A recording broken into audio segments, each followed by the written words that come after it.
నమస్కారం. భక్తి సాగర్ ఛానల్ కి స్వాగతం. భారతదేశం అనేక సాంప్రదాయాలకు, పురాతన ఆలయాలకు నిలయం.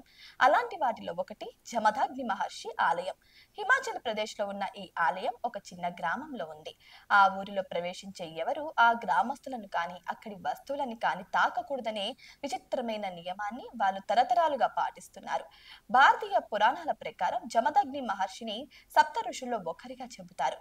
ఇక పరశురాముడికి కన్న తండ్రి. ఆయనను భారతదేశంలోని ఒక గ్రామం మొత్తం తమ రక్షకుడిగా భావిస్తుంది. హిమాచల్ ప్రదేశ్ లోని మంచు ప్రాంతాల మధ్యలో మలానా అనే గ్రామం ఉంది. ఇక్కడ జమదగ్ని మహర్షికి ఒక ఆలయం కూడా ఉంది. ఇక్కడ ఆయనను జముల ఋషి పేరుతో పిలుస్తారు. తమ గ్రామ రక్షకుడు, దేవుడిగా జమదగ్ని మహర్షిని ఇక్కడ కొలుస్తూ ఉంటారు. అయితే ఆ గ్రామ ప్రజలు ఒక నిబంధనను పక్కాగా పాటిస్తారు. బయటి వాళ్ళు ఎవరిని తాకరు. ఇక తమను ముట్టుకొనివ్వరు కూడా. మనుషుల్ని కాదు, ఆలయ ప్రాంగణంలో ఏ వస్తువుని కూడా బయట వాళ్ళని తాకనివ్వరు. అలా చేస్తే జమదగ్ని మహర్షి తమను శిక్షిస్తాడు అనేది వాళ్ళ నమ్మకం. అలాగని బయట వాళ్ళ పట్ల వాళ్ళు ఏం కఠినంగా వ్యవహరించారు. ఊళ్ళో తిరగచ్చు, ఆలయ దర్శనం చేసుకోవచ్చు, కానీ ఎవరిని తాకకూడదు. పొరపాటున తాకితే మాత్రం 3,500 రూపాయల వరకు జరిమానా కట్టాల్సిందే. లేదంటే వెంటనే తమ ఊరు వదిలి వెళ్లిపోవాల్సిందేనని పంపించేస్తూ ఉంటారు. ఆ ఊరి వాళ్ళ వేషధారణ, పద్ధతులు బయటకు విచిత్రంగా కనిపిస్తాయి. అయినప్పటికీ తరతరాలుగా వీటిని అనుసరిస్తామని ఊరు వాళ్ళు చెబుతూ ఉంటారు. ఇక చూసుకుంటే మలానా గురించి అత్యంత అద్భుతమైన విషయాల్లో ఒకటి అక్కడున్న పాలనా వ్యవస్థ.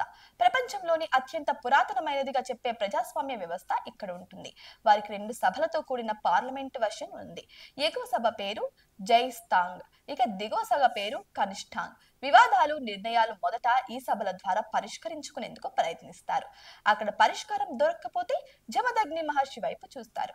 జమదగ్ని మహర్షి ఇవ్వబోయే తీర్పును స్వయంగా ఇక్కడున్న ఆలయంలో గుర్ అని పిలిచే పూజారి ఇస్తారు. ఇప్పటికీ ఇక మలానా వాసులు ఇదే పద్ధతిని అనుసరిస్తున్నారు. ఇంతకు అక్కడికి ఎలా వెళ్ళాలి అది కూడా తెలుసుకుందాం. హిమాచల్ ప్రదేశ్ లోని మనాలి నుంచి కాసల్ వెళ్లే దారిలో ఈ మాలానా గ్రామం ఉంటుంది. కాసల్ నుంచి 9 కిలోమీటర్ల దూరంలో ఉండే ఈ గ్రామం వెళ్ళాలి అంటే కాస్త దూరం కొండలపైన ట్రెక్ చేయాల్సి ఉంటుంది. అద్భుతమైన ప్రకృతి దృశ్యాల నడుమ ఉండే ఈ మలానా గ్రామం ఈ మధ్య టూరిజం పరంగా కూడా పాపులర్ అవుతుంది.